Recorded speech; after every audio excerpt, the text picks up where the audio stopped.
of all, to everybody, we are entering the fourth session, institution and governance. Already some these issues are already anticipated by some papers, but now we'll deal directly with this theme.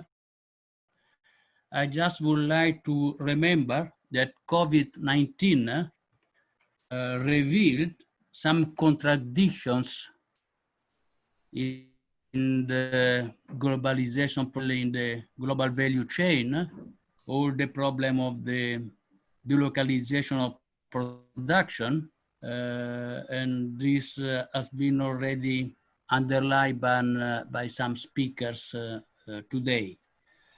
The second question I would like to remember is the end of the opposition between development and growth, because now Europe is suffering great problem of development, of changing economic structure. So typical of the development economic theory, and not only of growth theory. Third question is linked with the answers in the chain. Is not only a problem of the quality of the intervention. We talk about this and then we'll enter in this argument even, but it is a problem even of quickness of the answer. We need a quick answer by Europe, whereas the political discussion is open between countries, within each country about the modality and so on, and we are losing time. We need a simple and quick answer. So I will start my presentation just remembering some points, some macroeconomic crucial issues. Some of these issues are already discussed in the previous session. I would like to remember that in all Europe, 19% of the European production is devoted to internal European market, because only 2 countries are quite open to the international extra-European markets, Germany especially, and in second line, Italy.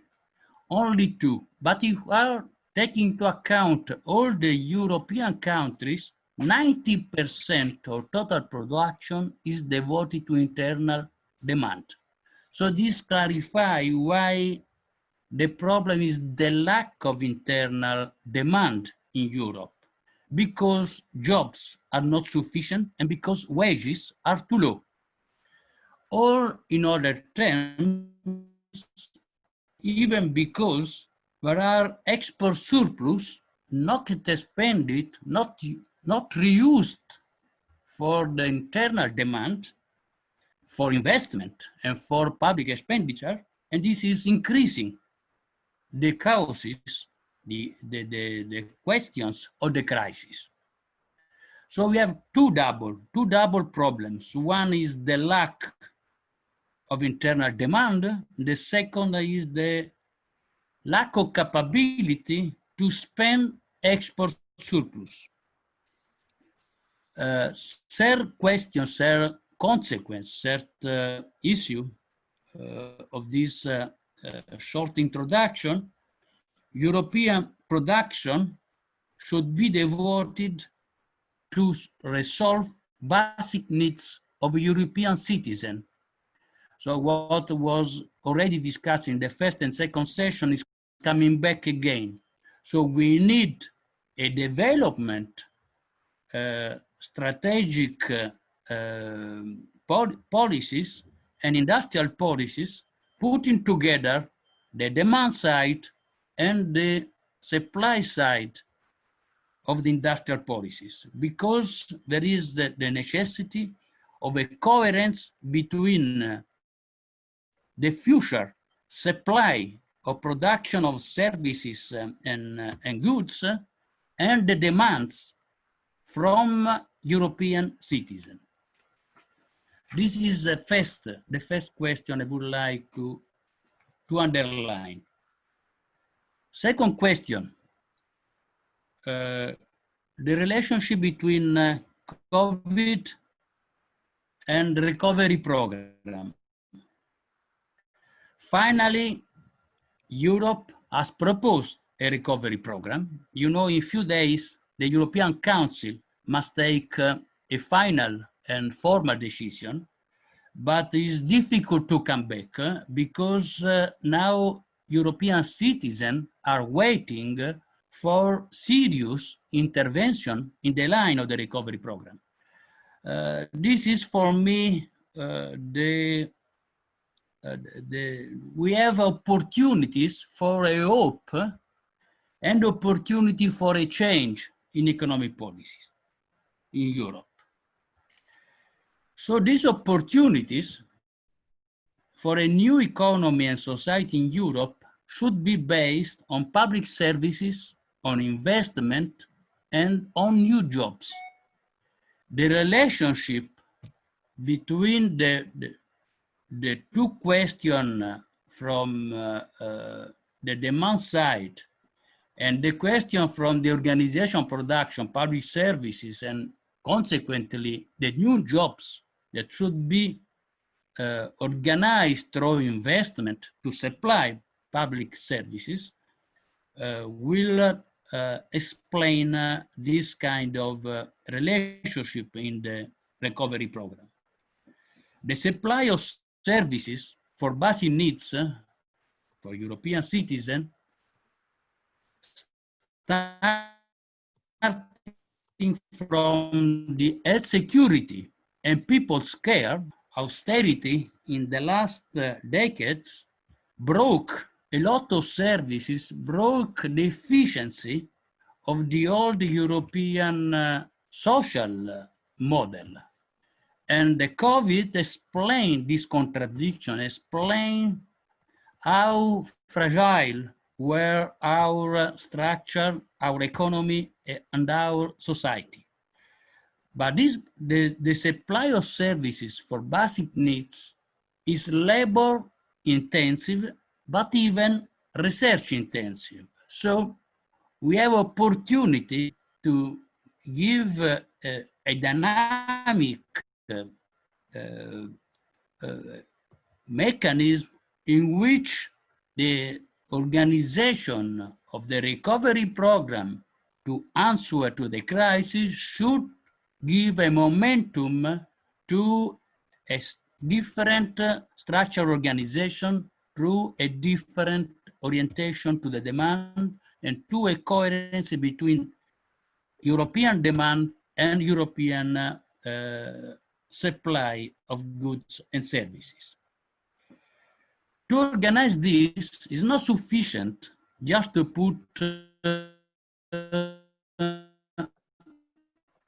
a decision, a political decision on the resources, because we need to organize a European governance of the transition period towards this great structural change.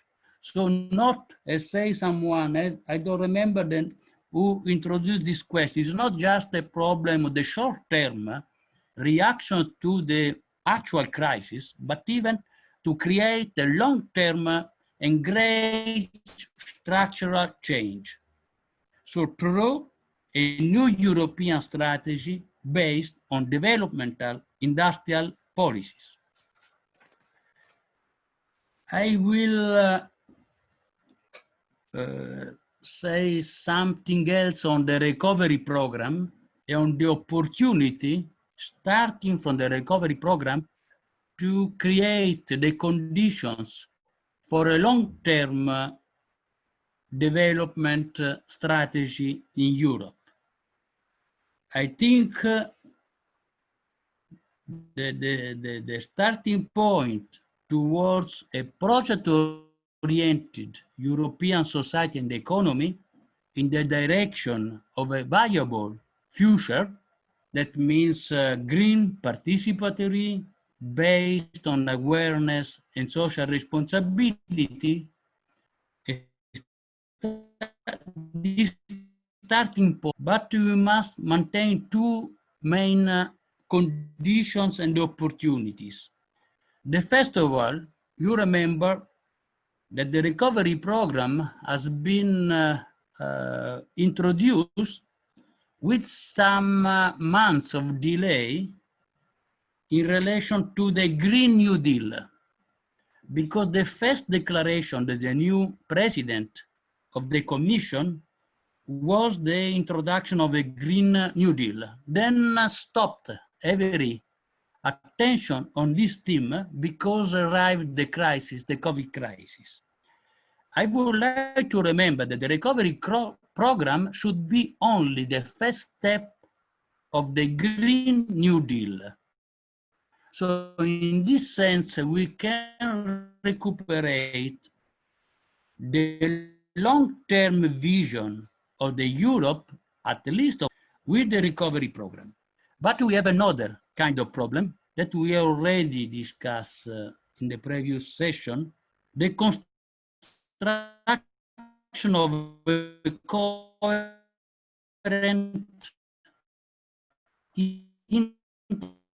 interinstitutional governance, because we have seen in some intervention of Riccardo Cappellin in the chat, in the comments of Richard Tufts in the chat, but implicitly even in the introduction of André Torre, there is this sort of problem to be balanced. The decision-making and the places of the decision-making and the places of the vision of the resources. I think we could have another step in our discussion, in our proposition, if you take in mind that ideas, vision, and specific resources should be available at a European level, whereas decision-making and investment projects should be mainly in territories and regions, especially taking to mind the territorial and communities autonomy. Some people already discussed are entered in these issues, and I suppose in this we must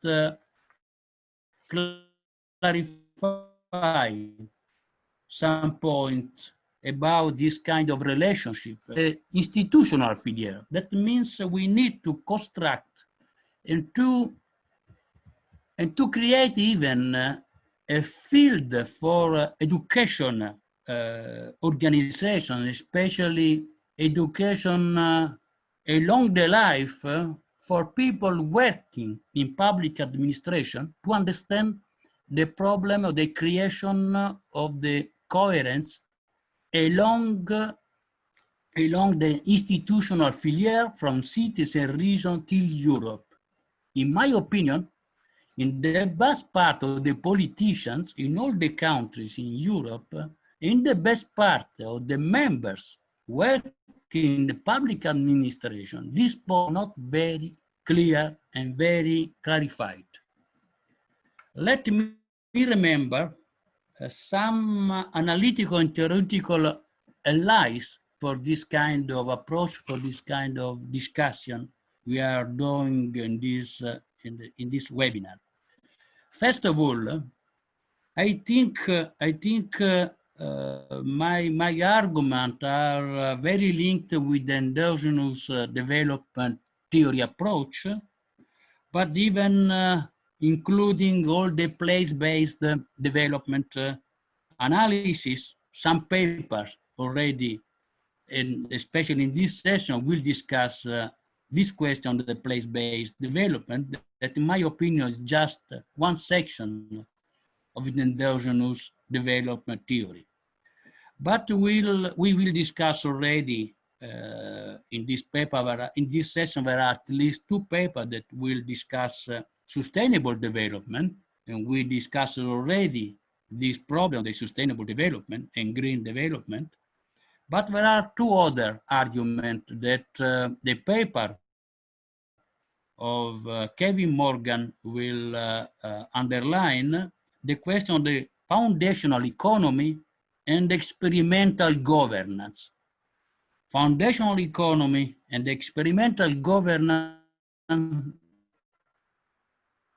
should be very important for us to understand how to manage this kind of question I'm discussing in this introduction. From an institutional point of view, our group are two strong institutional allies that are not part of the European Union, that are the European Economic and Social Council Committee and the Committee of Regions.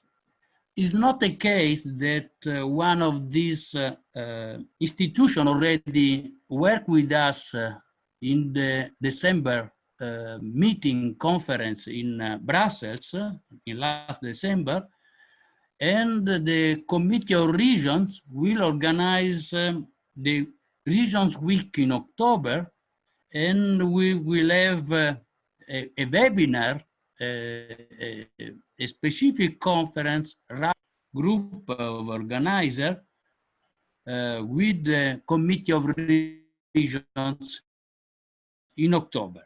So this explains some extra institutions, not part of the European Union, but that are working in connection with the European Union, that will help our approach. I would like just to remember some cases, some example in the real world in which investment, new jobs could serve the needs of launch a strong plan of investment in Europe. I already underlined the question of health security and people's care, and I would like to remember even the necessity to have a European control on strategic medical devices production and pharmaceutical production chain. The crisis demonstrates the weakness of Europe in device production chains and in pharmaceutical production. We need to control this within Europe. European resources and vision are necessary for an extraordinary maintenance of public infrastructures. Austerity destroyed a best part of the infrastructure of transport, especially bridges and tunnels in Europe, not only for the bridge of Genoa in Italy, but a lot of bridges in Europe, in all Europe, a lot of tunnels are in great problems. So we need the extraordinary investment for maintenance, extraordinary maintenance of public infrastructure, not only for new infrastructures. But we need even intervention in bus infrastructures and their network.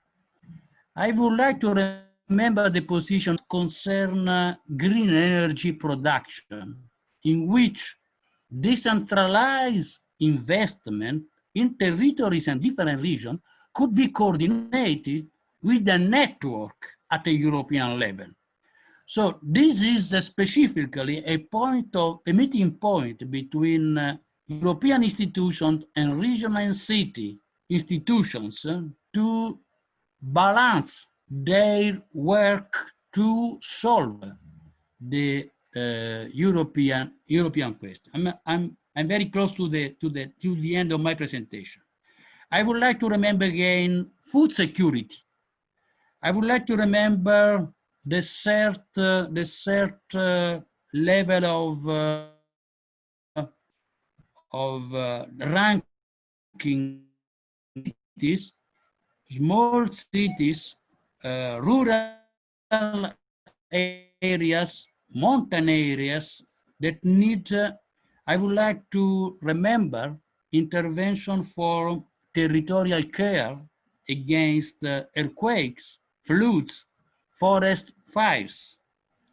I would like to remember education and training. Already in the white paper of Jacques Delors, this was quite clear. We need to work on this. We need to work on green technology. I would like only to remember the problem of the recovery of historical small cities and the revalorization of metropolitan peripheries, and the recovery of neglected and obsolete industrial areas that will obtain the zero consumption of agricultural land. So these items, these issues linked with green and sustainable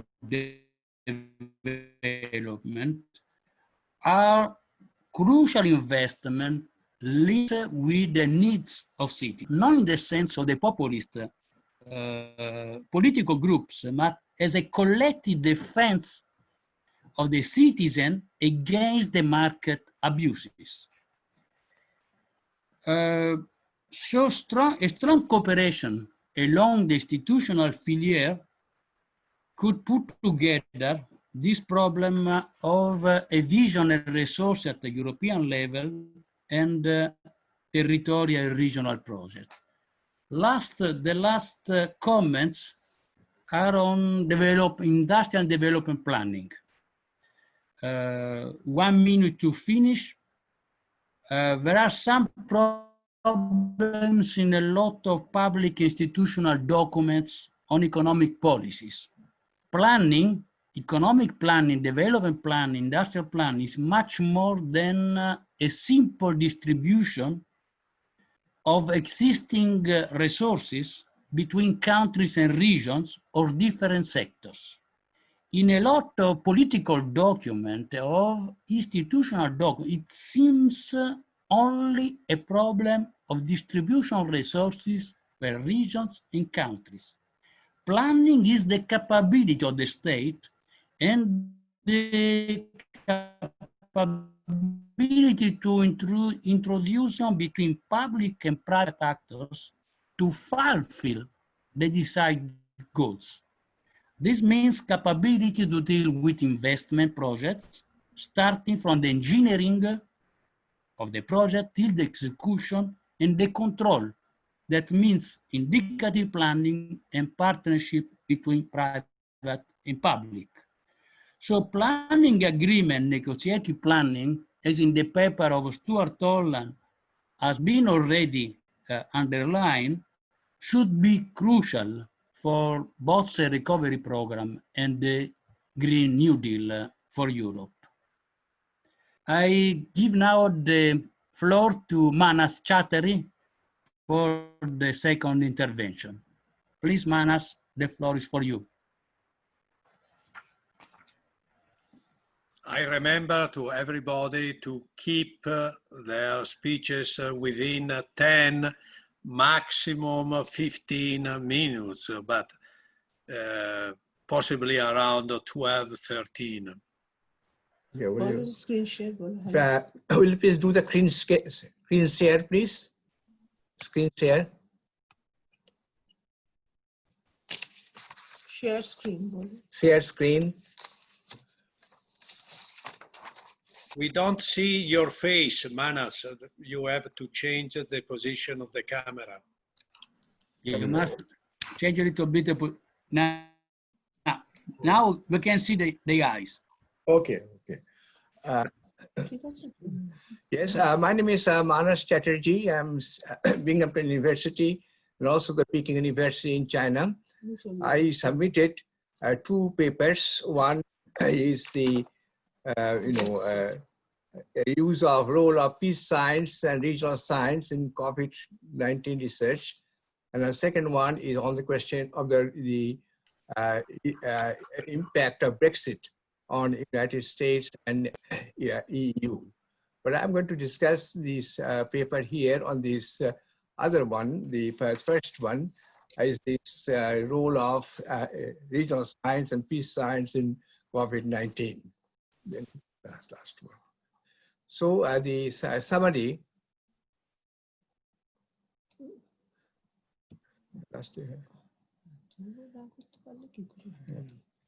The objective of this presentation of the second paper is to discuss the impact of the new phenomenon of COVID-19 on the economic, social, political, and environmental structure of an increasingly globalized society, and the necessity of developing a new paradigm in disaster management with regional science and the peace science at its core. I thoroughly enjoyed first here, and I just want to make 2 comments about that. I'll do more in the discussion time. Number one is that here we are discussing only the European context. But it is very important for us to discuss this European context in terms of the Brexit situation and the relationship of Europe with the United States, and particularly other countries, major countries like China. And second thing is that the question of revising the paradigm, as Ricardo and his group is saying, I very much agree with them. But I just want to tell that we have to change, we have to modify the existing theories of the economics and so on, rather than looking for any new ideas separately without being any connection with the existing theory of economics for the last 200 years. So since I have many points, but I just want to use only 10, 12 minutes, to discuss the situation. And yeah, I see these are the points I just want to make in this PowerPoints. COVID-19, for the last 1 year, for 6 months, I was very much involved with COVID-19. And also the most important thing is the geography and location. And the question of the multiplier effect of any policy decisions of one country or group of countries, the European Union, in impact on different sectors in different countries, not only in Europe, but also in other countries like Brexit, in United Kingdom, United States, and countries like in China.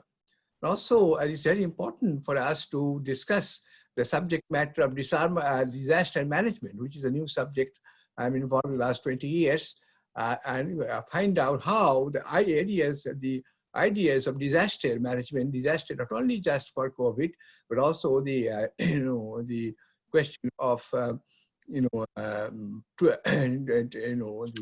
other type of disaster, public disasters, the geographical disaster, also man-made disasters. And the public policy, I think, is also very important, particularly some of the papers discussed in my group is the question of organizational aspect.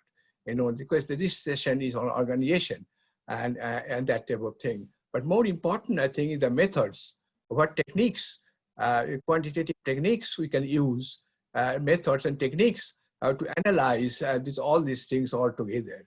And this type of thing we are going to discuss in a special meeting in Graduate School of International Studies in Geneva at the end of December.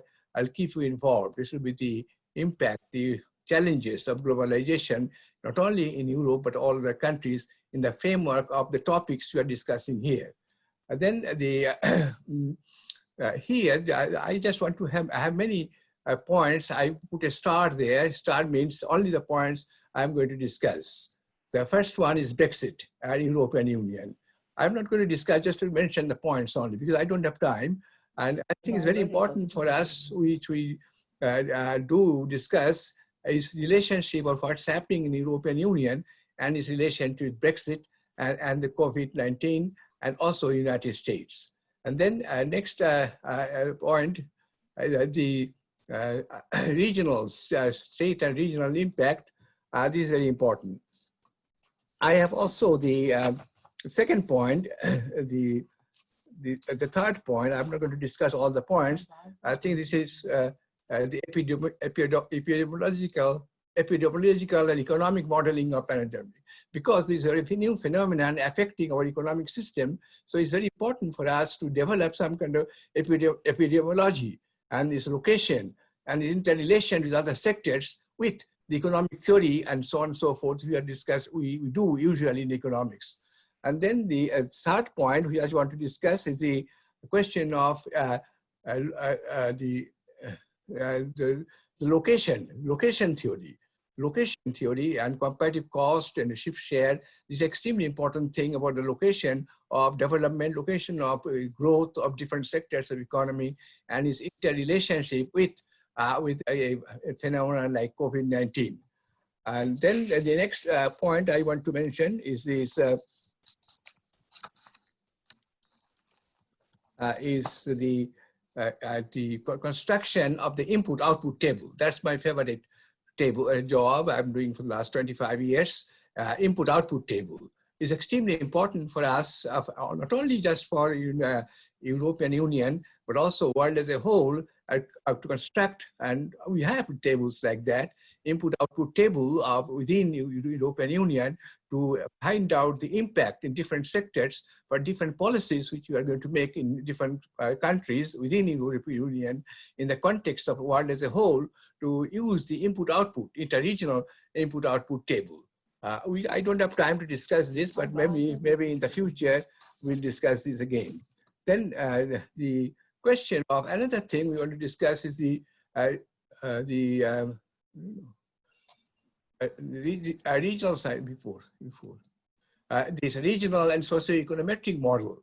So I'm very interested for many years to have the GIS and the spatial econometrics model, which is extremely important for the type of things we are discussing in this meeting, how these different techniques of spatial econometrics and socio-econometric models can be developed, including COVID-19 and other disaster management variables in the total system. And this will be based on time series or cross-section data or panel data, just like these will be a supplement to input-output table, which you are constructing.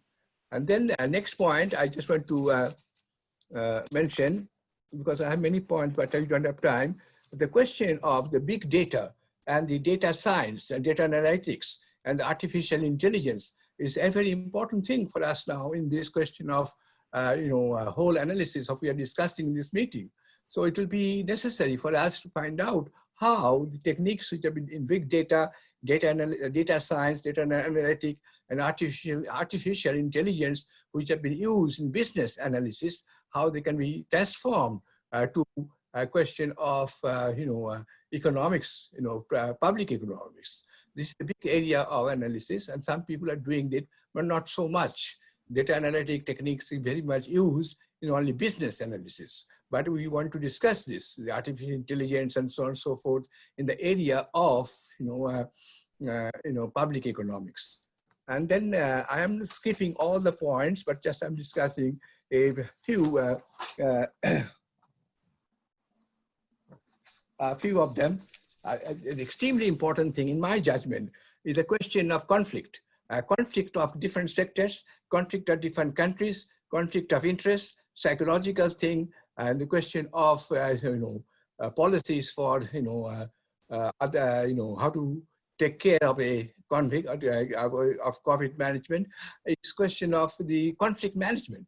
And for the last 20, 25, 30 years, we are used the question of peace science, developed by Walter Isaac for many years. And I'm very much involved in the area of peace science techniques, which can be used for conflict resolution between different groups of people, different interests, with countries within European Union, countries, European Union and Brexit, country, European Union, United States, country, China, and European Union. This conflict as things. The next problem is the question of the game theory, for example, is an extremely important thing, and also the question of negotiation and arbitration and coalition and bargaining theories, which have been used extensively in economics, how those things can be used for the new situation which has taken place. And then another thing which is this question of humanitarian disaster management. I think disaster management is now is a subject matter which is discussed in natural disaster mostly. But the man-made disaster, like the terrorism and those type of things, we can develop. But the focus will be the human beings, humanitarian, not to minimize the total cost of transportation. In the literature, which have been people in business are using this. The humanitarian disaster management, question of inequality, question of racial problems in a disaster, question of poor people, question of people who suffer most, question of elderly people.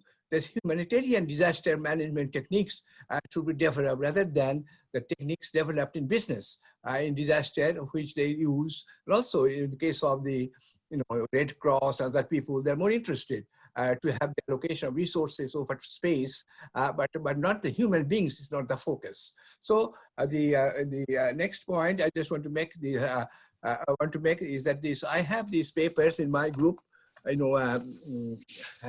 Paper in my group. I just want a few comments. I have the Capellino paper and also a Garofoli paper I have in my group, and I just want to tell that this paper is very new thing. I know Capellino Ricardo is my friend for 20 years, 25 years.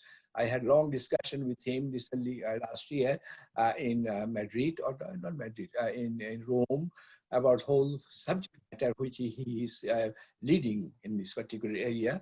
But I just wanted to, I am on the other, I'm not on the other extreme, but I think I really feel that we cannot have a independent, different types, new areas of completely different from economics and like that, which already we have for the 200 years. So it is important for us to change the theories, ideas, innovation, people, environment.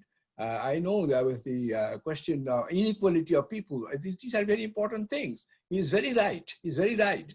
These are the things to be injected to the old frames of economic analysis rather than changing a new theory in economics, behavior. This is a difference of opinion which I have with him and also his group, which is also the sponsoring this particular event. Then this question of second paper, Kevin Morgan, I have read, I read almost all the papers mostly. The question of organization, the governmental principle is an extremely important thing, particularly for developing poor countries. The question of organization, question of organizational behavior and making, how to make decision process, how to find the new nodes of making decisions, how to make cooperation between these cannot be used in the same way as the states in United States, or the countries in the European Union. This should not be the organizational structure. This will need a different structure, and he has very well said, he proposed experimental governance, a form of multi-level organization in which the framework goals are routinely corrected in the light of ground level experience for implementing them. This is a very strong argument he has made in his paper, Kevin Morgan and Charles Sabo. And then, Pronto? Roderick Wing, this paper about the place-based information and policies of decarbonization. This paper relates to the situation in Europe, not Europe, in Germany, I like that. And he has very fine ideas about growth of, points, like they developed in geography, about how to integrate the whole country with the different states of growth in different places, particularly in Eastern Europe or other places, that Eastern Germany and other places. This is, I think, the place-based transformation of policies for, decarbonization. And then the third paper by Martin Mayan, is a European program for recovery from the COVID crisis, avoiding the mistakes of the past. And here there is a real danger that the crisis will lead to another round of disappointment and austerity, raising questions about what purpose of the Union serves. I completely agree with him. He has, but one thing which I really miss in all the papers presented in this meeting is a question of absolutely no link of the United States and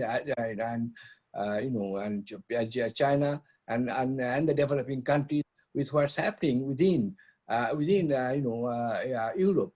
For example, Germany is a very big partner of United States. So I think we should think very strongly about some kind of development of initiatives and theories linking European Union and United States and China and also the developing countries, particularly in the case of this area where we have a big problem of international migration from Africa to Europe, from Mexico to United States, from other countries to India. The whole question of international migration and its importance of taking decisions within the European Union, these are extremely important subjects. We are going to discuss this point in the Geneva meeting at the end of December, and I will keep you informed about two things. One is the question of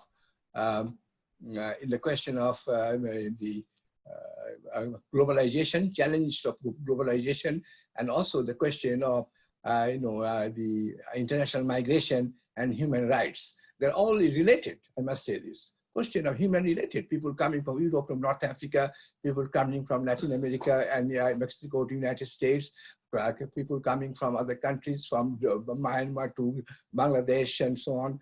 These are very, very related to the economic condition, economic situations, and the public policy in the terms of the broader prospect of humanity as a whole, rather than a part of humanity, as we are discussing in this particular conference. And then I have this table, the indicators go in the Balearic Islands, Charles Manera. This is what he has done here in our group.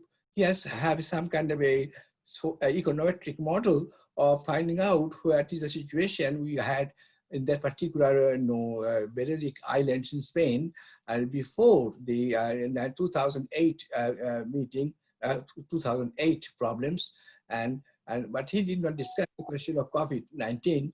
But I will advise him to do this. I'm a statistician. I'm very interested to have more quantitative, mathematically oriented structure. That he has done that in this particular paper.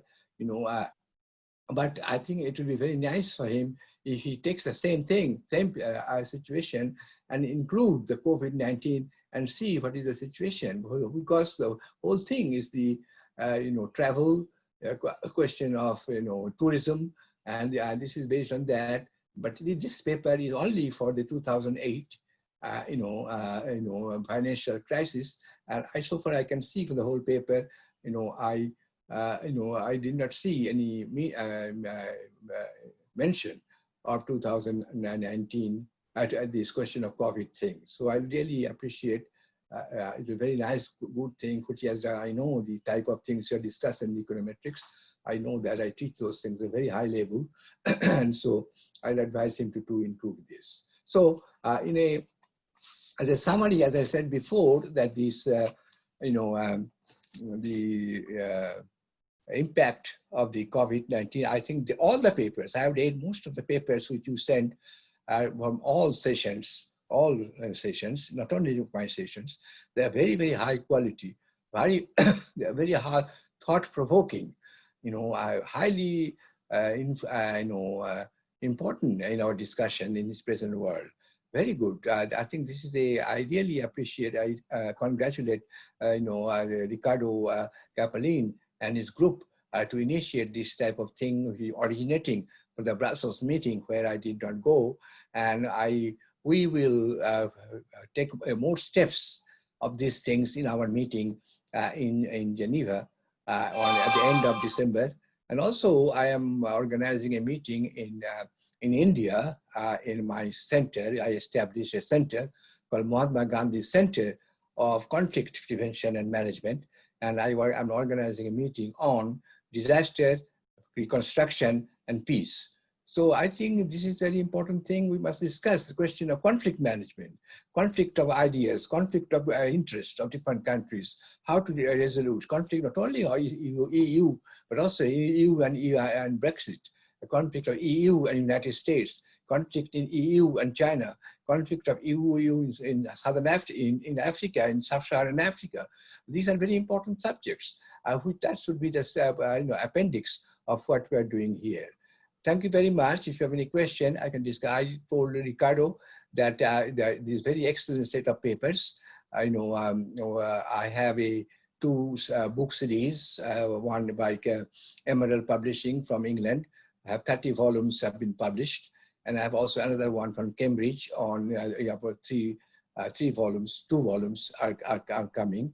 So if participants are interested to submit their paper to me, with it will be about 10, 15 pages, and you can give it to me, and I will, do the editing stuff, thoroughly editing, and then I will be very happy to consider publication, some of the papers presented here, added by some of the papers which we will discuss in the Geneva meeting in December in a volume. And it's a very respected series of this. I think they say that this is #1 book series called Conflict Management, Peace, Economics, and Development. This is 30 volumes have been published, So I'll be very happy to consider, although I do not make the final decision. They have a group, they have a committee, but there will be no problem because the papers which you have presented here, very high level, thought-provoking, and very important and to the time. Thank you very much. Thanks a lot, Manas. The floor now to Kevin Morgan. Kevin. Good afternoon, everyone.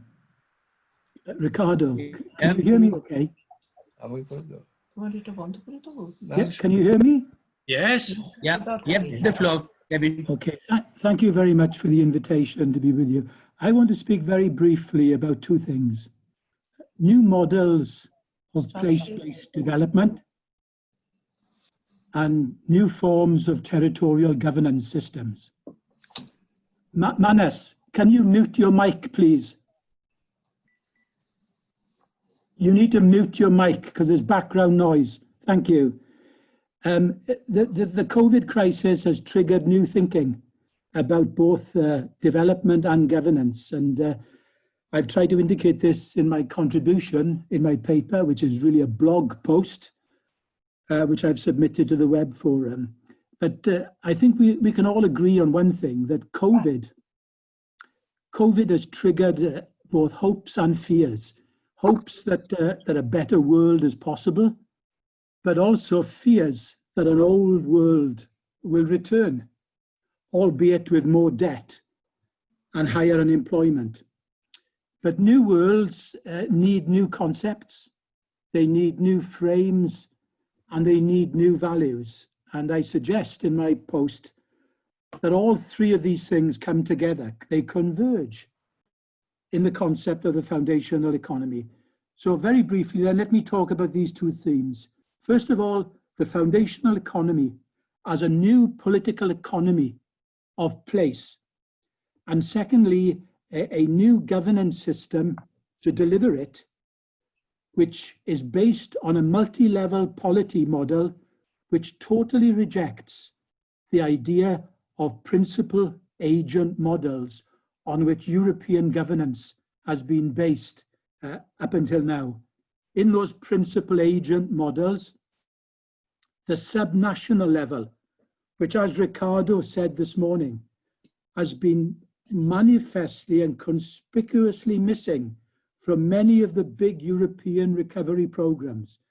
And that's partly because the subnational level is framed in terms of the subnational actors, be they cities, regions, municipalities, being seen as what we call the worker bees who are passively delivering blueprints that have been designed at the higher levels of the national and the supranational levels by the principles. So that's the basic of what I want to talk in the next 8 minutes.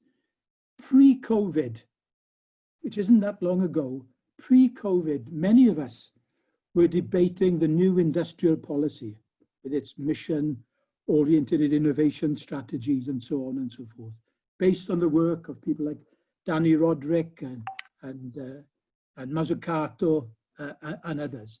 And that represents a major step forward, I think. But what is most problematical about the new industrial policy is that it leaves unanswered questions about the majority of people and places that never figure in the advanced sectors, the advanced technological sectors that the new industrial policy largely addresses. In other words, it leaves behind what we now come to call left behind people and left behind places. And this is where the foundational economy, we think, makes its most important contribution, because far from being socially or spatially exclusive, the foundational economy has something to offer everyone, everywhere, because it's referred to as the infrastructure of everyday life, which is the subtitle, as some of you will know, of the best book written to date on the foundational economy, simply called Foundational Economy by the Foundational Economy Collective. For those not familiar with the concept, let me simply define it. The foundational economy in this conception provides the basics of civilized life. That is to say, it offers something to citizens regardless of their income and regardless of their location. And it consists of two fundamental components. Number one, the material infrastructure. That is to say, the pipes, the cables, the networks that deliver what we used to call utility services, water, energy, connectivity, retail banking, the kind of services that exist in places because people exist in those places. The second component is what we call providential services: education, health, social care, public food provisioning, and income maintenance, and so on and so forth. When you put all these sectors together, which have been traditionally treated separately, we see that the foundational economy becomes absolutely important if we are serious about inclusive development, new forms of development that include poor regions and deprived people. The foundational economy is critical to inclusive development. Why? Because on the one hand, it is welfare critical, and on the other hand, because it's quite a large employer. It employs on average around 40% of total employment in every place. And it's much higher the poorer the region. So it's a very, very significant concept if we are serious about inclusive development. There are other concepts, of course. The foundational economy has strong affinities with many other models that are emerging in OECD countries, particularly. If we think of the OECD's own work on well-being, if we think of the work on universal basic services, or what the Labour MP in UK, Rachel Reeves, calls the everyday economy. And then we see in the United States and the United Kingdom especially, a new movement called the community wealth building movement, a kind of new localism for promoting human development, which is consistent with the UN's Sustainable Development Goals. But the first wave theories of foundational economy came in for some criticism. And one of the most powerful criticisms of first wave theory was the lack of engagement with the ecological arguments, the environmental deficit of first wave theory.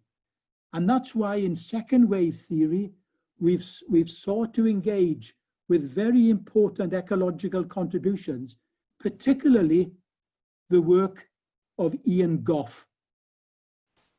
Ian Goff's book called Heat, Greed, and Human Need, I think, is one of the strongest statements that we have of what Goff calls the eco-social paradigm. This is very important work for the foundational economy because Goff shows that two of the most important sectors in the foundational economy, namely domestic energy and food, have very high carbon footprints. And therefore Goff argues, correctly in my view, he argues that social policy in the age of climate change must concern itself not just with income redistribution, but also with changing the composition of consumption to reduce the carbon footprints of sectors that are important for human need, but they are bad in terms of their greenhouse gas emissions. So we see second wave theories of foundational economy emerging, and I try to mention these in my blog post. Very briefly, Ricardo, in the, I think, 4 minutes that I've got remaining, let me say something about the territorial governance systems that need to accompany foundational economy thinking if we are to deliver these new models of development. Experimental governance based on the work originally of Chuck Sable and others, but also work, if you remember, that informed Patrizio Barker's report on the place-based approach. The need to re-empower the subnational level. Why? Because cities, regions, municipalities are the critically important agents that deliver and implement transition strategies. And if we're all totally honest with each other, we'd recognize that the implementation realm, the realm of delivering policies, has been the Cinderella of public policy. And therefore, we need to reclaim this realm of practice because delivery is as important as design. And experimental governance helps us to understand the limits of traditional governance systems. It's critical of top-down models of devolution. Why? Because the principles, national and supranational government, do not have the knowledge to deliver properly. But the answer is not necessarily more bottom-up models, because the problem with local agents is that, as Barker showed, you need more than local knowledge to be an informed local agent. You need to know and draw on the evidence of a wider frame of reference as to what works, why, when, and how. And that's why the localism is not enough. We need multi-scalar strategies where the subnational works in genuine partnership with national and supranational in what we call new territorial compacts. These are multi-level agreements which recognize the value of each level. And if we can re-empower subnational levels, regions, cities, municipalities, we can allow these institutions to have more power and traction to address the kind of things that John Goddard was talking about this morning, what Gioacchino was also talking about, and Sandrine also spoke about some of these things this morning, to really get more developmental dividends from our existing place-based institutions. To take one institution we know all very well, the key local institution in many places is the university, as John Goddard mentioned this morning. But if we think of, we've expected too little of our universities as place-based agents. For example, In my own case, which is no different to other universities, only recently has my university become an accredited living wage employer, one of the finest things we've ever done as a university. So all the lowest paid workers in the university, cleaners, caterers, porters, all the people's work that is invisible but important and low paid, are now receiving a real living wage. Before, we never asked, how many training apprenticeships did the university produce per £1 million of its expenditure? We didn't know. How much procurement is based in the region? We didn't know. What energy and materials are being used on the university estate? And who is supplying the catering canteens with food? Is it from local growers, producers, and farmers? So we're now creating maps of place-based development around our universities. The data didn't exist until recently because, as John Goddard said, place-based development never really registered as an important area for university. So I'll conclude, Ricardo, with 2 points about the foundational economy, why it's important for our sub-national strategies. Number one, it makes these sectors visible and shows the developmental potential of sectors that have never really figured in smart specialization or new industrial policy. And now is the time for them to figure. So it renders the invisible visible. And secondly, they represent positive sum games. If you are developing your foundational economy, it doesn't mean that I can't deliver mine. Unlike traditional regional development policies based on FDI, foreign direct investment, if Ricardo's region wins the project, my region cannot win it. It's a zero-sum game. Whereas the great merit of foundational thinking is that we can all get ahead together. And this helps to build solidarity between citizens rather than setting citizens against each other in competition. Thank you for your attention.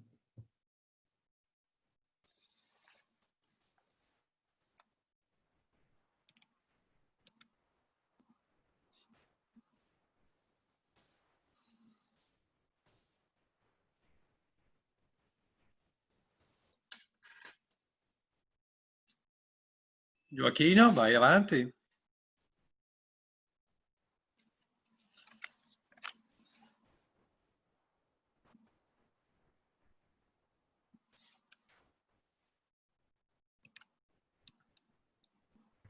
Sorry, I was mute. Excuse me. Martin, you have the floor. Martin, the microphone. Thanks. Yep, that's it. Now, if I can share the screen. Sure. What's this? This isn't my screen.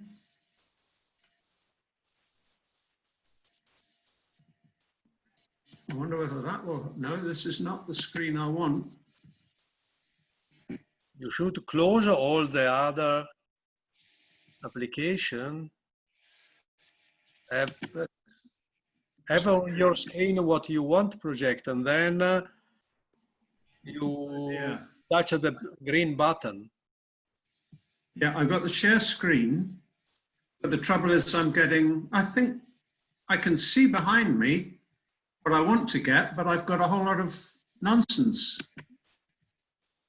I'm sorry about this. How do I get rid of it? First of all, open the application you want to show us, and then after push the green button. No, it doesn't work. It gives me everything.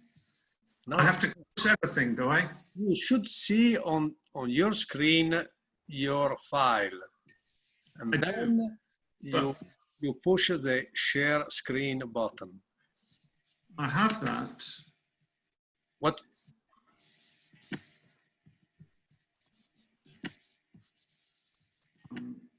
Wasting a lot of time, I know.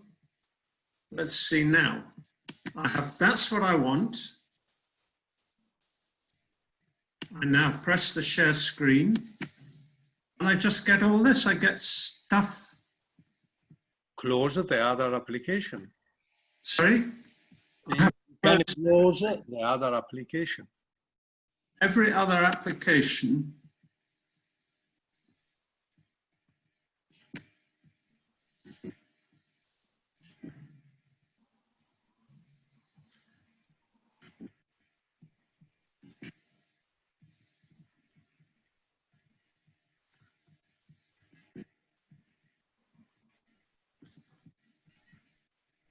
I still have not what I want. I'm sharing the screen. You can work on that, and we move to the next speaker. And in the meantime, you can also share the screen, because everyone can share the screen during the meeting. But if you click share the screen, you have to select desktop. You have to select what you want to share. I think that's the problem. Yes, yes, first of all, yes. We click share screen. Share screen, green button, and then select, there should be an option desktop in the top left corner. Select a window or application. Exactly. And then I think something like the desktop should be one of the options. In the top left corner. Oh, that's how. Yes, yes. We got it. It's working. I think we can see your screen. Okay, sorry about all that. Let's hope nothing more goes wrong. What I'm going to talk about, the title European... Now it's working. Sorry? Okay.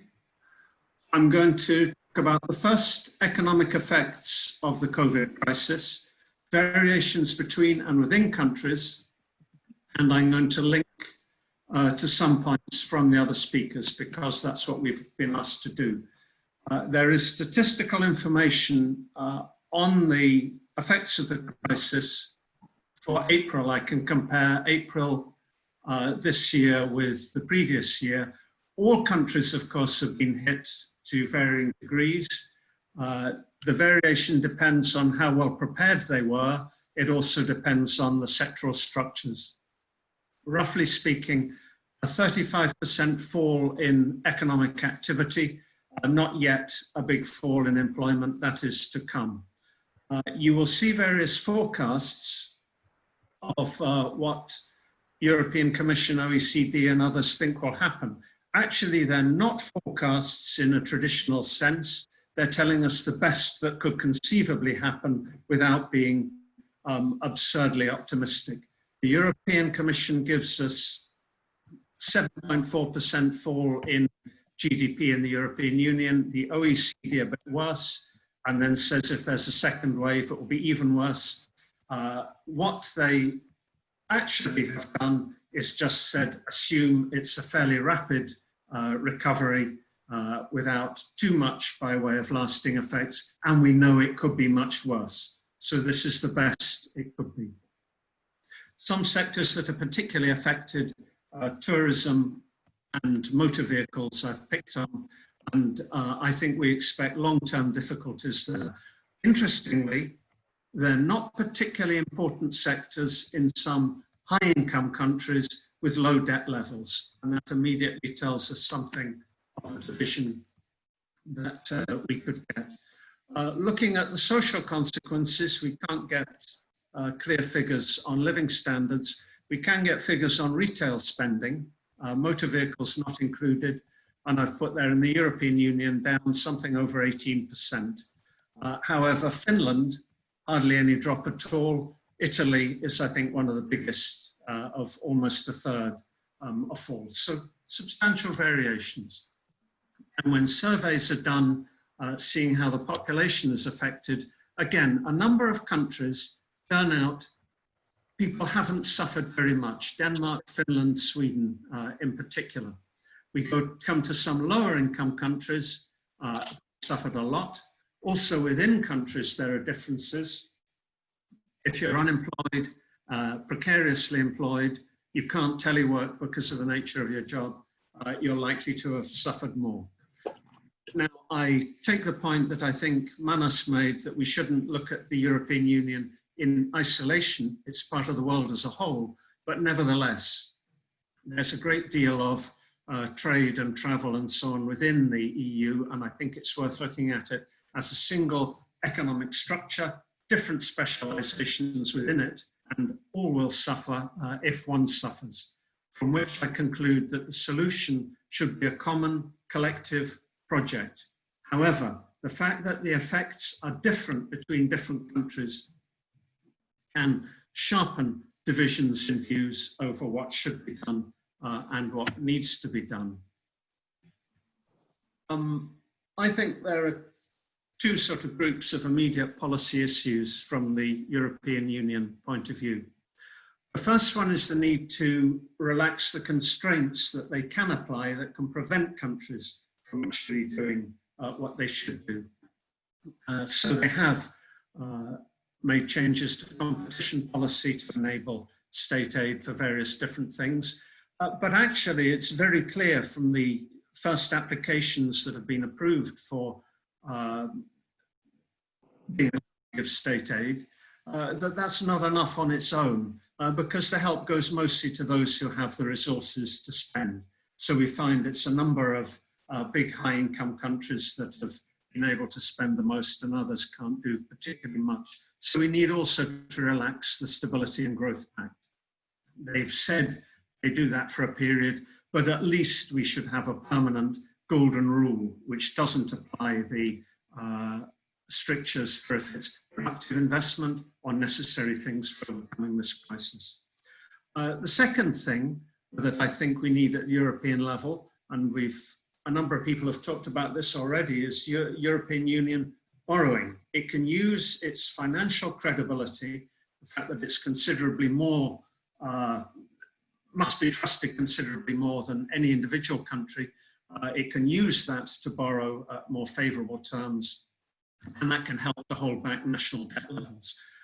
The rate we're going, more countries will pass a public debt of 100% of GDP, and some even over 200%.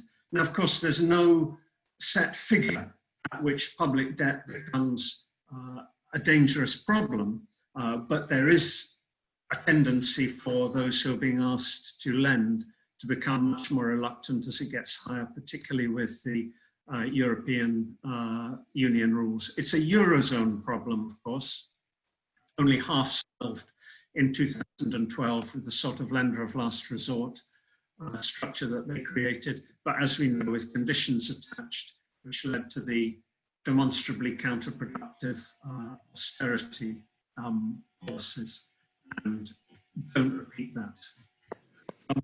Now, as we were asked, can we make comments on what others have said, and particularly comments along the lines of where we agree, so I've tried to do that and build some of the argument around that. Joaquina and Kevin in the first bit here. Joaquina, internal demand is the problem, not export competitiveness. I think I broadly agree with that, and adds European Union role for strategic sectors that need European technology. I will broaden that. I think European role for more than that in the current situation. Kevin had a new concept to me about the foundational economy, and I'm not going to take it up in total, but what this crisis has demonstrated, again, is how much is affected, how much contributes to well-being, and not just the sort of high-tech things that we're used to being told should be given help. So I'm in agreement with the direction there. It's a very broad impact of this crisis. It affects things that are not normally ones that are seen as getting state support. I think, though, that there is, as I've said, in solving debt problems and so on, an EU role in much more than just the high-tech stuff, although don't deny that. And I've put an additional comment there that big projects often can be funded at national levels if we allow state aid and support. If we relax the budget rules, But if there is a European Union involvement, it means more countries can participate. We won't simply be talking about the most, the electric cars and batteries for them and so on being made in Germany. We'll also be able to talk about other countries being involved and contributing, and we can contribute to the convergence across the European Union as a whole. I also had some comments on Rüdiger Wink, who doesn't seem to be here. Others as well, of course, have referred to, is this a window of opportunity? We'll have a recovery plan and we'll then have a new conception of what the role of the state should be, what European planning should be, and all the rest. Yes, it could be a window of opportunity. There could also be big problems in opening that window and the questions of how we do it. So I've put that the first priority is survival. Yes, we can talk about the long-term future, but we face a serious crisis with problems of how countries and groups in countries will get through it. The European Union will do something. They have the council meeting in a week or two's time. They will exaggerate how much they're doing. They're extremely good at claiming to have an enormous program, and actually it's nothing like as big as it turns out to be.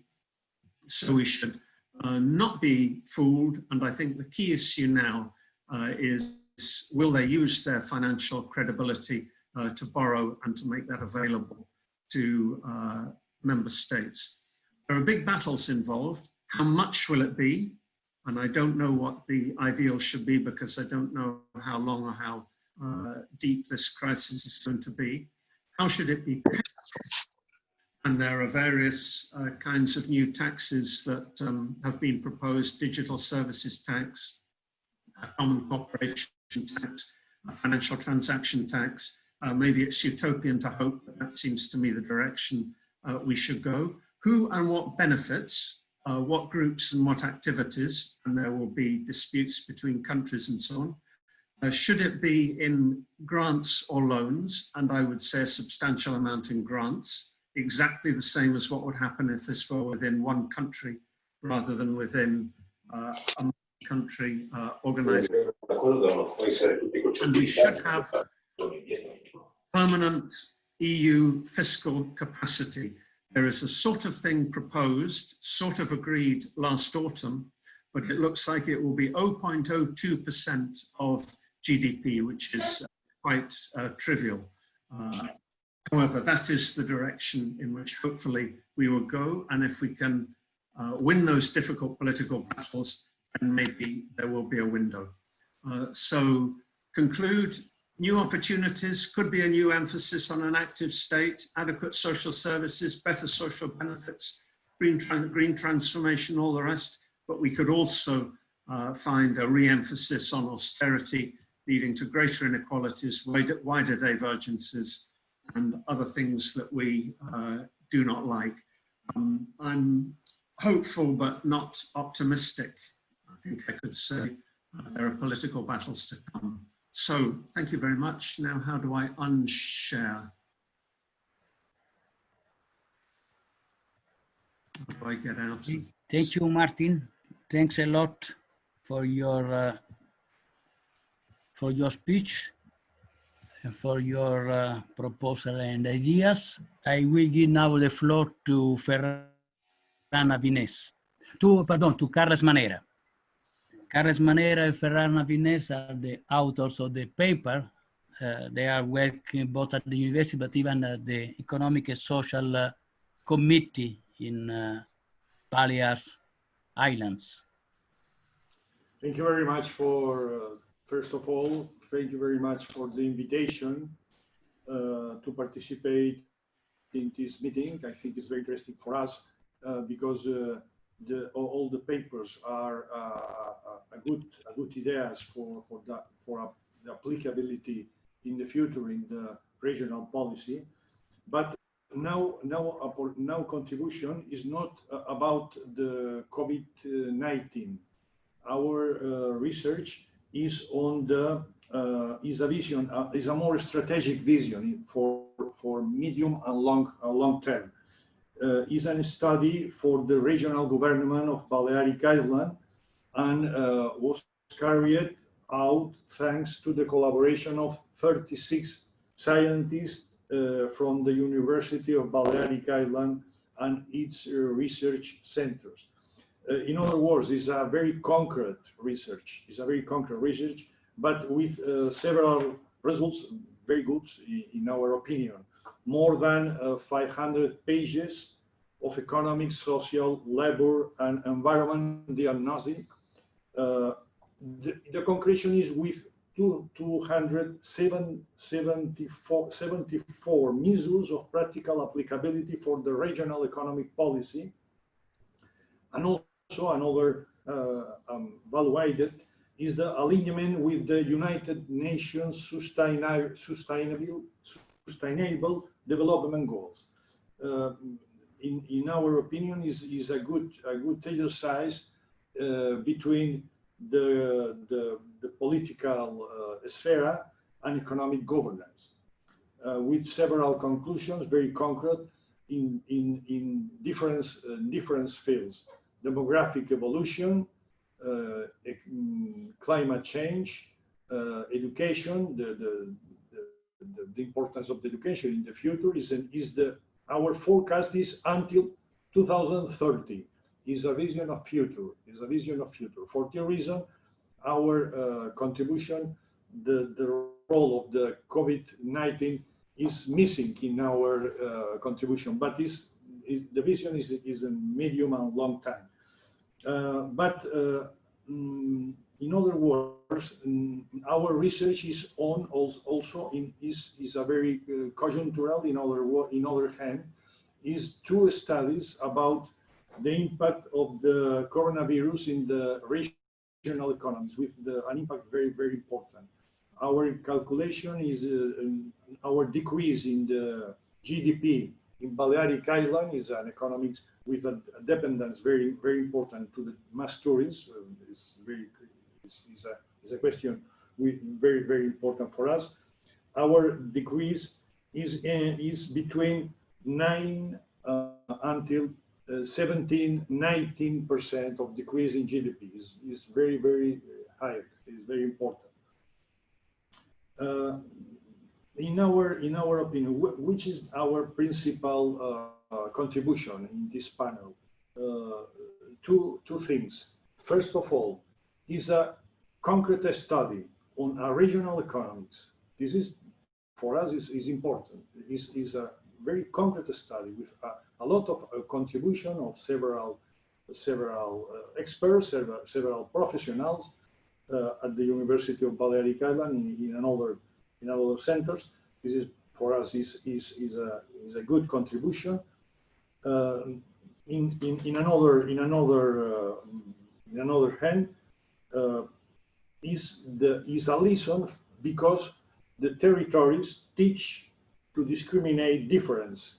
For us, is the return to the territories as a laboratory for analysis, the change in the future in this new industrial vision, and it's crucial for future strengths. In this sense, we think that it is a true important contribution of our paper. I repeat, do you have in our contribution this? And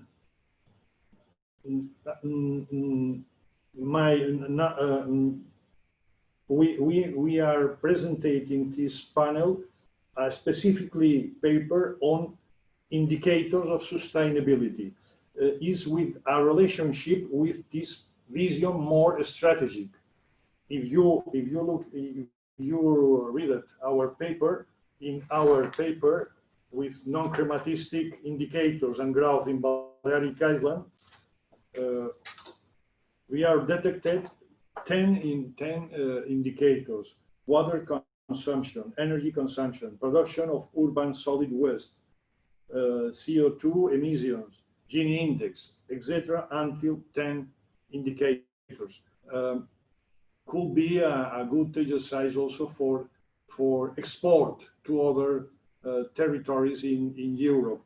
In fact, our aim in this sense is the build and synthetical indicator on these 10 sub-indicators. My last words, two things. One, a strategic document, our presentation in Vision 2030, with 274 measures concrete for applicability for regional economy policy, is a very concrete study, is a very concrete research applied to our regional economy. One, two, specifically is this research on the vision of the indicators of sustainability in a regional economy. Is a derivative of the strategic study of our team. This is the only message for us, for you, is a very concrete research. Thank you for your attention.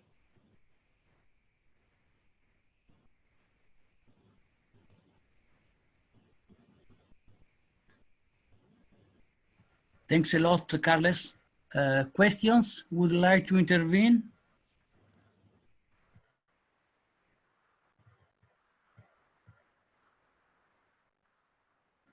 Enrico?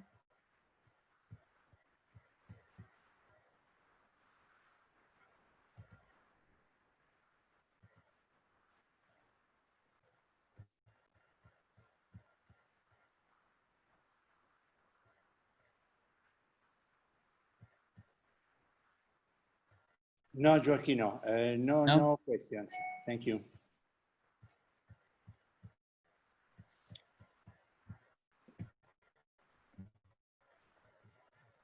Joaquino, you want to make some general comments or closing comments?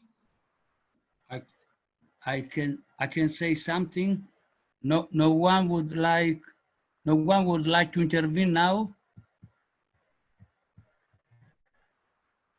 So what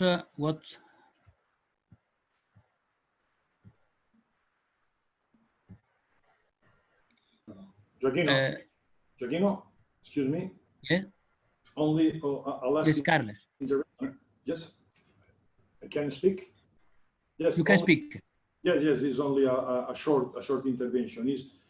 I think we need in this panel, for the reason I emphasize our presentation in this concrete research, several programs with concretions in our future meetings, because all is very important, all the ideas, all the arguments exposed here. But in my opinion, we need more concretion, because if not, all is all a theory about this problem in Europe before the coronavirus impact, and perhaps for applicability to the economic policy, we need more concretions in our economic program. I think this is my opinion. In fact, our research is in these directions, in this forecast. Thank you. I would like to recall that we are involved, Joaquino and me, in the organization of a session at the European Union Regions Week, which will be held in October. Is a meeting promoted by the Committee of Regions and the two associations, Regional Studies and Regional Science, are organized a series of sessions. The participants to the session will be planner, regional actors, and we as regional scientists, we are coordinating various sessions, and in particular our group again a session in a new European industrial strategy.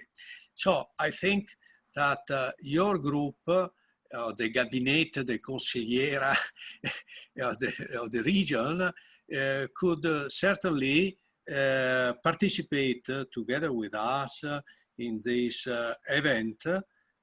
Probably there will be many participants. I heard that last year there were several thousand, but it was organized in Brussels in person. This year it will be on the internet, on Zoom. So I think each of us could promote the discussion on this new idea together with the planning authorities in the respective region. What do you think, Gioacchino? Yeah. This was a point I would like to stress, but even it seems to me there is a space for a two-step work. In the first step, each of us could work in their cities and regions, let to understand to social and economic stakeholders to communities of this crisis and the recovery program involving people and citizens in understanding and learning about the change and the involvement and the participation, the involvement of citizens. The idea that this morning John Goddard has underlined on the role of civic university is quite crucial, in my opinion, and this could change the situation, because in the last months, a lot of comments in this session were done on this argument. I think it's necessary we should stress the role of the expert, the role of independent experts in analyzing the opportunities and the game of the interinstitutional filière to organize a coherent answer both at the local and regional level and even at the European and national level, involving and creating a dialogue even with politicians. So to stress the role of the university at local level of the research on the challenge, on the arguments to discuss this, and then organize a network of cities and regions that understand the point, working both for the European week, bringing specific cases, and then to force the organization of a formal network of cities and regions to discuss and to open the dialogue with national and European politicians to open a dialogue, a discussion, a public discussion with politicians, with policymakers. Otherwise, there is the risk that we have already in the past, and that we want to escape from this risk. We need to stress the role of the expert, the capability to animate the discussion, and then to find valid and viable solutions. This is a problem for all Europe. It's not a problem of some region or some country. This is a regional European problem, and we need to create a European culture to face these kind of problems. I believe that John Goddard is agreeing. Yes, absolutely. It's a terrible story. I missed your last meeting in Brussels because I was in another meeting in the Committee of Regions on the same time, which was the launch of a European network funded by DG Education and Culture under the Erasmus Plus program in response to President Macron's call for setting up networks of European universities. It's a European call, and one of the first networks to get funded was a network called Civis, which has representations from virtually every range of major cities and regions across Europe, and they launched it at a meeting with mayors. So it was in the Committee of Regions, it was the university leaders and the mayors of a range of European cities and regions. It was a very interesting meeting, and that network is still going on.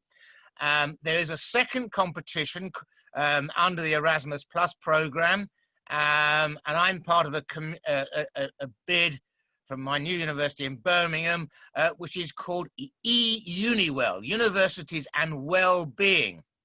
So there is a lot going on in broadly this space.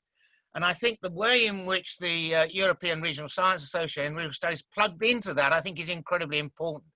So if it's going to be part of the Week of Cities and Regions, I would strongly argue that this network, and I can bring you links, plugs into those networks that exist. And there are a number of events. I was just last year in Italy, in Turin, at a joint meeting of rectors of European universities and mayors of European cities. And you know, there's a lot going on in this space, but broadly speaking, most of the regional science community are not particularly plugged into it.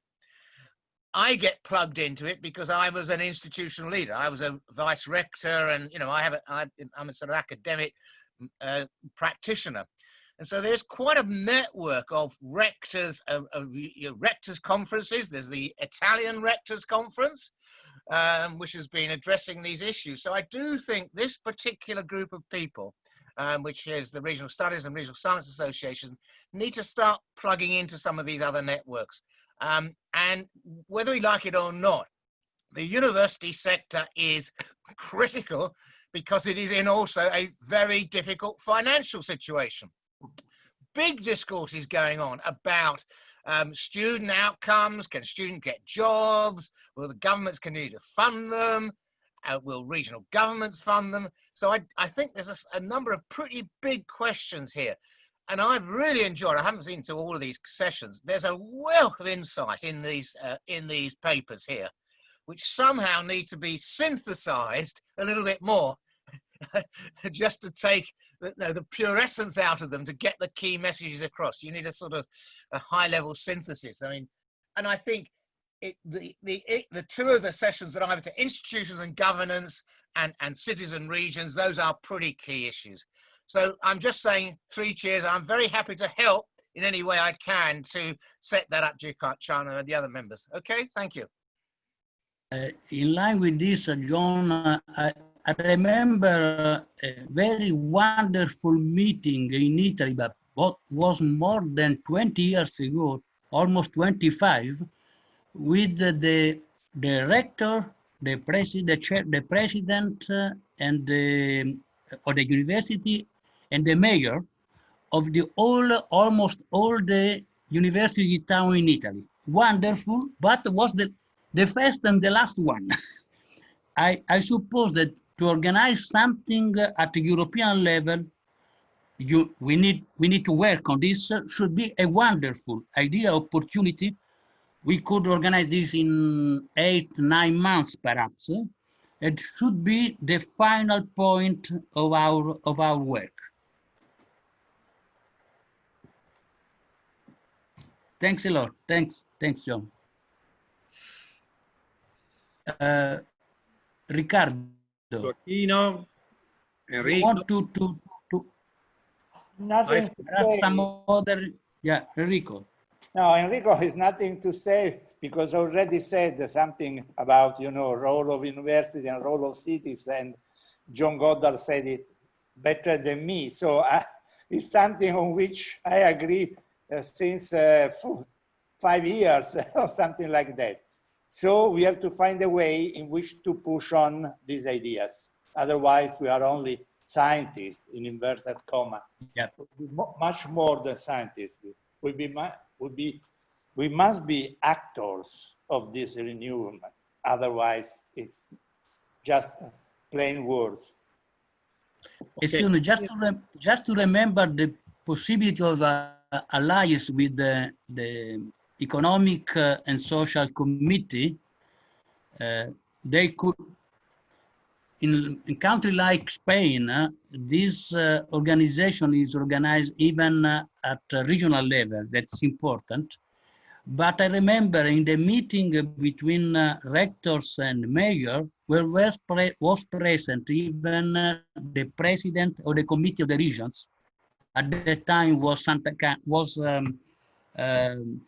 old mayor of Barcelona.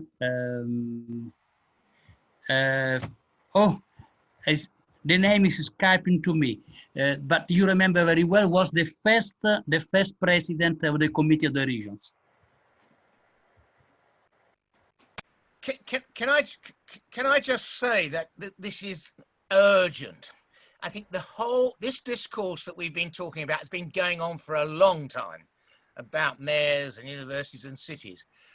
I think we have an opportunity because of the crisis. Sure. And because in practice, in many cases, universities have done quite a lot, but it's been the medics, it's been the health services, no, of course. And really the whole issue of territorial development in a post-COVID world. And I think everyone Kevin's paper on the foundational economy is incredibly important because we are facing a real employment crisis. The scale of employment problem that we're going to face. And we're going to have to create jobs in inverted commas or roles and responsibilities in the foundational economy, not the high-tech economy. There might be technology involved in it. And that job creation issue is incredibly fundamental. And the employment, I think we've completely haven't made enough in this conversation of the scale of the employment problem that's coming, with the whole collapse of the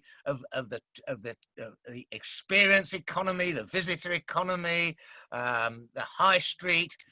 All of these things are happening right now. Massive unemployment by young people.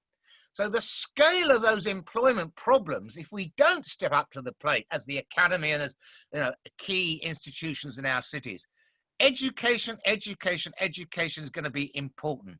And it's not just about buildings, it's about the whole life cycle of education. Incredibly important. And it's all about education in place, the whole work experience of learning, getting into the labor market, etc., etc. So I think there's a real urgency about all of this.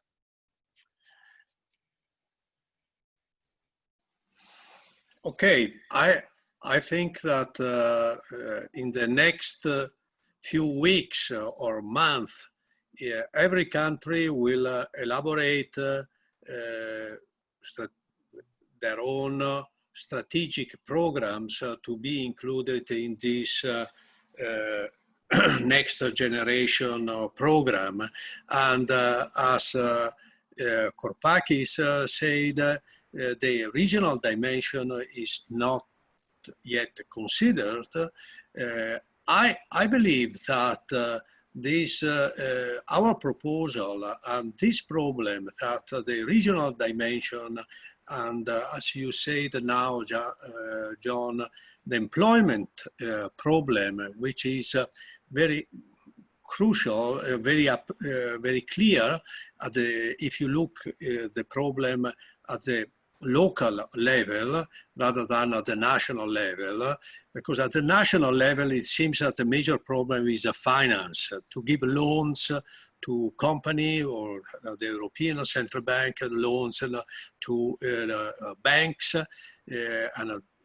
but the real problem is to create employment, and employment has to be created in the cities, in the regions, and not only in high tech, as you said, but also in all other sectors, which affect immediately the well-being of the people, or like during the COVID crisis, the hospitals. Another sector is in fact education, and universities have been closed in all the countries, and now it is uncertain whether they will reopen in September.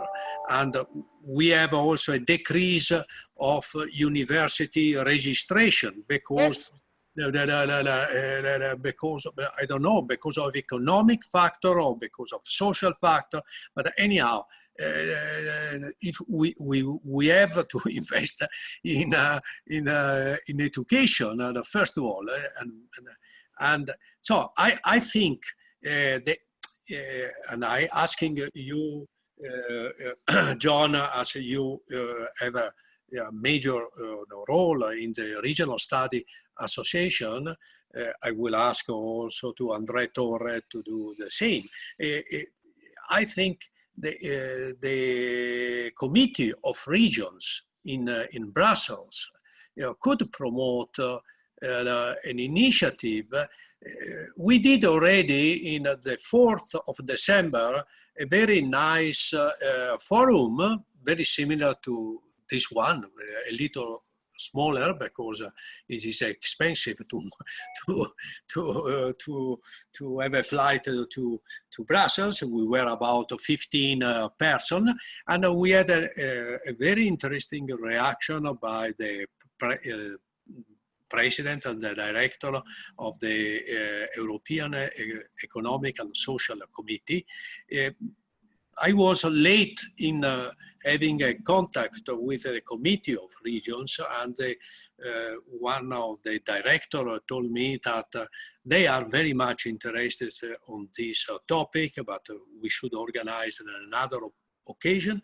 So I think we should have again a contact with the Committee of Regions, and maybe in this opportunity, the EU Region Week, in which the Regional Studies and the Regional Science Association have a role, or also in another context, we could together propose to the Committee of Regions to have a more active role in this European recovery program, because it's very strange. The structural policies in Europe have always considered not only agriculture, but also regional cohesion. Now we have an increase of the public, the European budget from 1% to 2% plus this extraordinary fund, but we don't see in this institutional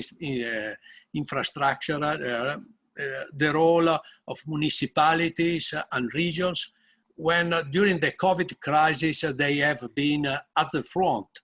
And at least in Italy, mayor and governor of the regions are among the most popular politicians rather than the ministries. And also the Minister of France, the Prime Minister of France have been appointed mayor of Le Havre. So this is, I think the local level is very important. So, John. No, I was agreeing. I just agreed. Yeah, okay. So we can close this web forum, which I think was much better than we expected. And we also solved, or we learned a little more about the technology and how to organize this meeting. It's not too complicated. I think the most important point is to write preliminary contribution in time, and to give the time to the people to read a little bit of the other of the contribution from the others, in order that when we discuss, we know a little more, and we have a more in-depth discussion, and we have just a syntony. So Can I just make a comment about, I participate in many webinars, and I think this has been very interesting, but it's been more like a conventional conference with short presentations.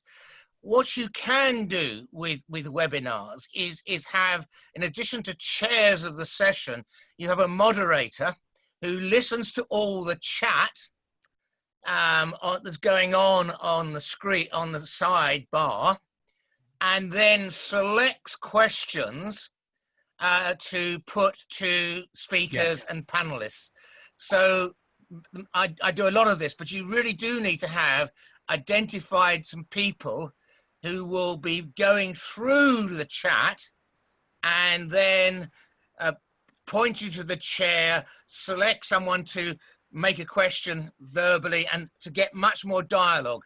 I think the way this is run, it's been interesting and lots of very good material there, but it's a different format actually. But if you're thinking about a more open format with people from outside the academy, and I do participate in many of those in the UK, with a mixture of academics and non-academic people, it does need some form of moderators picking up the chat, analyzing the chat, and then producing a report from the chat as well as, so it's just thinking about the infrastructure of doing it is worth considering.